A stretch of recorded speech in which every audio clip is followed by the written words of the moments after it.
이 모든 청약제도의 문제점은 어디에서 출발하냐면 바로 선분양하기 때문에 그래요. 그러니까 실거주를 보호하려고 하는 청약제도, 무주택자를 보호하려고 하는 청약제도는 이제는 바뀌어야 돼요. 이거는 제가 예언할게 100%예요. 3, 4년 정도 안에 다시 묶었던 이 무순위 청약제도 다시 전국으로 모든 사람한테 개방될 가능성이 100%예요.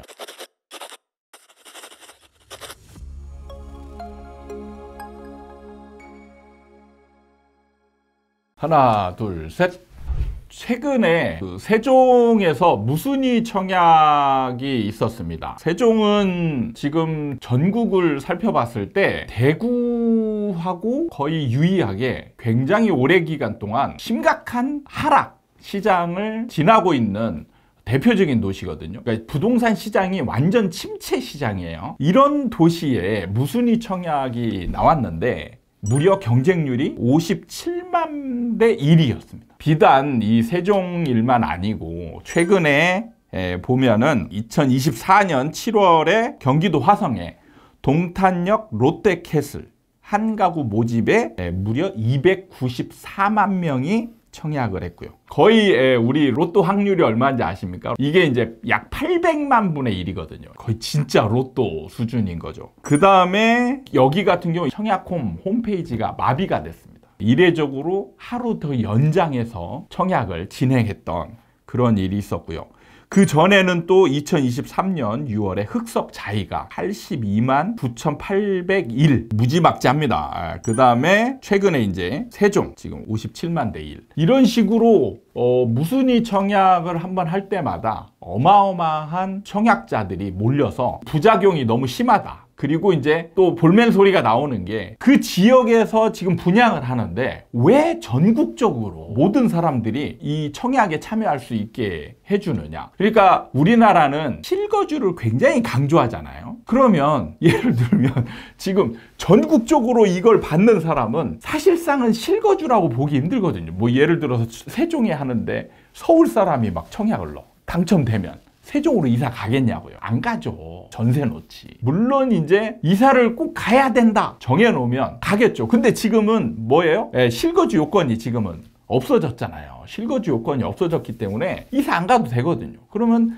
투자자들을 좋게 만드는 제도라는 볼멘 소리가 나오죠. 그러니까 지금 요구사항들이 또 나오는 게 뭐예요? 그 지역 주민들, 아니 우리 지역에 분양하는 아파트를 우리 지역 주민들이 받아야지 왜 외부 사람들까지 참여하게 만드느냐, 이런 불만사항이 나온다는 거죠. 그래서인지 지금 정부가 청약제도 방향이 어떻게 정해지느냐, 실수요자 그리고 무주택 실수요자를 보호하기 위한 청약제도로 대대적인 개편을 하겠다라고 발표를 했다는 겁니다. 그래서 이 부분에 대해서 한번 우리가 이제 이런 것들이 왜 일어나고 앞으로 이런 것들이 어떻게 변화되고 실질적으로는 어떻게 이제 변화되는 게 좀 더 좋은 방향인지 그 부분을 좀 고민해보는 시간을 좀 가져볼까 합니다. 일단 세종의 그 무순위 청약 이게 한 채가 나왔어요. 그럼 57만 명이 달라들었어요. 그거는 뭐냐면 대부분은 한참 전에 분양했을 거예요.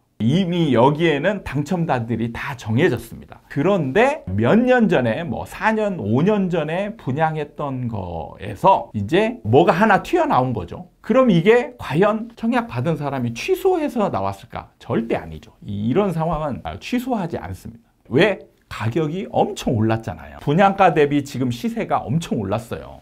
그러면 청약 받은 사람은 내가 죽더라도 안고 가는 물건이죠. 이런 경우는 뻔합니다. 부적격자, 그러니까 부정 청약을 해서 무효가 되는 겁니다. 그냥 없던 게 되는 거예요. 없던 게 돼서 튀어나오는 겁니다.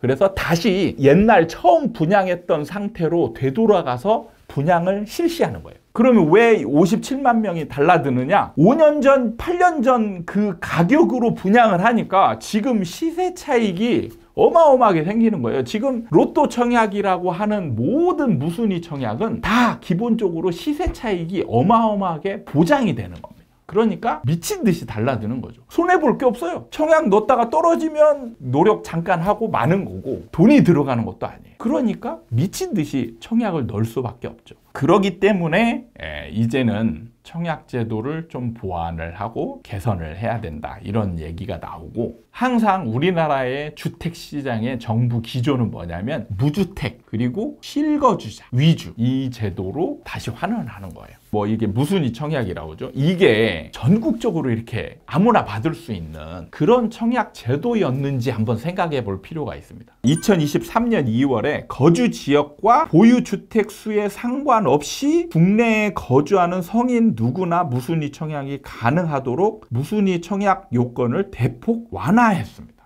2023년 2월 달에 무순위 청약이 아무나 할 수 있게 바뀌었어요. 그러면 그 전에는 어떤 제도였을까요? 그 전에는 분명히 지역 한정들이 되어 있습니다. 그런데 전국으로 확대된 거죠.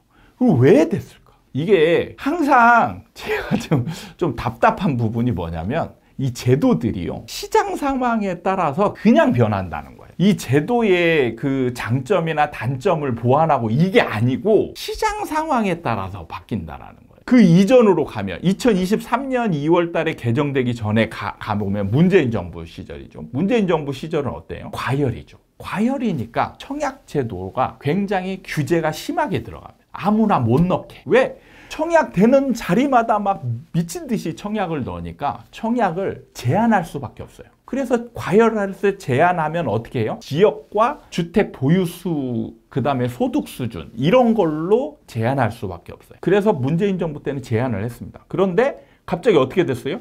2022년부터 하락했죠. 시장이 급락했습니다. 급락하다 보니까 갑자기 분양시장이 침체가 왔어요. 그러니까 무순위 청약이 나왔을 때 이게 오히려 또 안 팔리는 상황들이 또 발생합니다. 그러니까 이것을 좀 잘 팔리게 해야 되겠다 해서 무순위 청약을 조금 더 기회를, 청약 받고 싶은 사람은 있는데 지역 주민은 안 받아. 그러니까 외부 사람들은 받고 싶은데 지역 주민들은 안 받는 사태들이 발생한 거죠. 그러니까 외부 사람들도 그럼 받게 해줘라. 왜 굳이 안 사겠다는 지역 주민들한테만 계속 하냐. 그래서 풀어준 거예요. 풀어줬더니 이제 로또 청약이 나올 때마다 또 미친 듯이 전국에서 달라드는 거예요. 근데 잘 보세요. 로또 청약만 이래요. 지금 예를 들면 대구나 뭐 이 미분양 많은 지역 하잖아요. 아무도 안 사요. 그러니까 지금 청약 제도가 참 답답한 거죠. 안 팔릴 때는 잘 팔리게 해야 되니까 막 풀어줘요. 풀어주다가 좀 사람들이 몰린다 싶으면 또 제한해야 돼요. 그러면 제한하면 볼멘 소리가 나오죠. 나는 저거 받고 싶은데 왜 못 받게 하냐. 그리고 또 좀 과열된다 싶으면 또 제한해요. 이거를 지금 계속 반복하고 있는 중입니다. 그러니까 저는 이 부분을 볼 때 답답하기 그지가 없어요. 그래서 제가 볼 때는 이제는 이런 식의 청약 제도를 시기별로 대응하는 방식의 제도 개편은 계속 반복이에요. 자, 생각해 보세요. 좀 지나서 서울이나 경기도 이런 지역이 시장이 만약에 이제 하락으로 가서 만약에 침체된다고 보세요. 그럼 이제 앞으로 나올 무순위 청약이나 이런 그 로또 청약이 지금 이제 나올 거는 거의 다 나왔어요. 무순위 청약이 남은 현장들 같은 경우는 시장이 침체되잖아요. 시장이 침체되면 아무도 안 사요. 왜 안 살까요? 바로 시세 차익이 없으니까 그런 거예요. 시장이 침체되고 분양가가 높잖아요. 분양가가 높은데 시장이 침체됐어요. 그러면은 시세 차익이 안 생기고 오히려 이걸 청약받은 사람은 손해를 볼 가능성이 많아지게 됩니다. 그러면 청약을 받고 싶은 사람들이 없어져요. 안 받아요. 그러면 어떻게 돼요? 미분양으로 등록된 현장들이 많아지게 됩니다. 무주택자 위주로 청약 제도를 개편을 했잖아요. 그런데 그 지역 주민들은 안 사요. 그럼 이때 또 무슨 요구가 나올까요? 예를 들어서 서울에 미분양이 생겼다라고 가정을 해볼게요. 미분양이 생겼다는 얘기는 서울 지역 사람들이 안 산다는 얘기예요. 근데 부산에서 이런 요구가 나와요. 야, 나는 서울로 가서 서울 아파트 사고 싶은데 왜 나는 그 아파트 니네들은 안 사면서 나는 왜 못 사게 하냐. 이런 요구가 또 나와요. 그러면 한 2, 3년 뒤에 또 청약때 또 바뀔 거예요. 제가 예언할게요. 한 3년, 4년 지나잖아요. 그러면 서울 수도권 지역에서도 이제 청약을 안 넣는 현장들이 많아질 겁니다. 지금 현재도 경기도권역에 미분양이 지금 생각보다 많아지고 있어요. 그 얘기는 뭐냐면 그 지역 주민들이나 외부 사람들이 안 산다는 얘기예요. 그럼 뭐예요? 나중에 이걸 잘 팔리게 하기 위해서는 한정 주었던 거를 풀어야 되잖아요. 그러면 다시 지금 고치기 전으로 다시 돌아갈 가능성이 굉장히 높아요. 이거는 제가 예언할게 100%예요. 3, 4년 정도 안에 다시 묶었던 이 무순위 청약제도 다시 전국으로 모든 사람한테 개방될 가능성이 100%예요. 그러니까 묶었다 풀었다를 반복하고 있는 중이라는 거죠. 그래서 이제는 저는 이 청약제도 자체에 연구를 해야 돼요. 그리고 연구를 해서 사람들의 성향, 왜 사람들이 어떨 때 청약이 과열되고 어떨 때 안 받고 이런 거를 알아야 되는데, 저는 분양 시장에 굉장히 오래 있었기 때문에 이제 알아요. 근데 이걸 연구하는 사람들은 현장을 몰라요. 책상에만 앉아 있다 보니까 데이터만 가지고 하다 보니까 사람들이 왜 받는지 왜 안 받는지를 몰라. 그러니까 맨날 반복되는 거죠. 그러니까 우리나라는 진짜 실거주는 일도 없어요. 그냥 시세 차익이 있으면 받고 시세 차익이 없을 것 같으면 안 받아요. 그러니까 실거주를 보호하려고 하는 청약제도, 무주택자를 보호하려고 하는 청약제도는 이제는 바뀌어야 돼요. 그리고 이제 이 모든 청약제도의 문제점은 어디에서 출발하냐면 바로 선분양하기 때문에 그래요. 선분양 제도를 서서히 후분양으로 전환하는 준비가 되어야 된다고 생각해요. 우리나라가 선분양을 계속하게 되면 이 청약 제도를 완전히 정착시키기가 불가능합니다. 매번 지금 우리나라 청약 제도 얼마나 복잡합니까? 진짜 복잡하고 공부도 엄청 해야 돼요. 그게 뭐냐면 과열될 때 막 세부적으로 규제를 해놔서 그래요. 그런 거를 이제는 심도 있게 좀 고민해야 될 시점이 아닌가, 이런 생각을 해봅니다. 그래서 제가 정부에 강력하게 요구하는데, 이제는 선분양 제도를 좀 심각하게 고민해봐야 된다, 이런 얘기를 하면서 청약제도 개편, 청약제도를 손질하겠다고 하는 이 이슈를 가지고 한번 얘기를 해봤습니다. 사실 참 안타까운 게 모든 사람이 만족할 수 있는 제도가 없다라는 게, 이게 이제 안타까운 거죠. 그런 부분을 정부가 잘 헤아려서 심도 있는 고민을 해봤으면 좋겠다라고 바라면서 이 영상을 마치도록 하겠습니다. 다음에 또 좋은 영상을 가지고 여러분들 찾아뵙도록 하겠습니다. 감사합니다.